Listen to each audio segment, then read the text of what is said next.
তো ফ্রেন্ডস, আজকে অনেকদিন পর আমরা ভিক্টোরিয়ায় এলাম। অনেক দিন পর সেই এসেছিলাম বর্ষাকালে 15 আগস্টে, আর আজকে এলাম। তো আজকে রাত্রিবেলা ভিক্টোরিয়ায় আসার, আর ভিক্টোরিয়ার এই পরিবেশটা না একদম অন্যরকম থাকে। তোমরা না দেখলে বুঝতেও পারবে না। এরকম রাস্তাটা দেখো, এই সময় ধুয়েছে, পুরো রাস্তাটা ভেজা। একটু আগেই গাড়ি এসে বেরিয়ে গেছে, আর গাড়িও এই সময় অনেক অনেক কম। ঠিক আছে, প্রচণ্ড গাড়ি কম। সবাই একটা আড্ডার মেয়াজে মাঝে মাঝে গাড়ি আসছে, এসে একটু পাঠ করছে, 2-5 মিনিট এখানে সময় কাটাচ্ছে। তারপরে ছবি টবি তুলে ভালো করে একদম জমিয়ে আড্ডা দিয়ে বেলুন ফাটিয়ে তারপরে এখান থেকে যাচ্ছে। এটা হচ্ছে রাত্রিবেলা ভিক্টোরিয়ার পরিবেশ।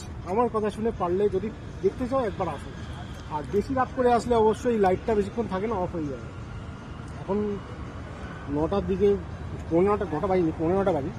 তো 10টা সাড়ে 10টার দিকে আসলে কিন্তু লাইটটা দেখতে পাবে, এই ভিউটা আসবে।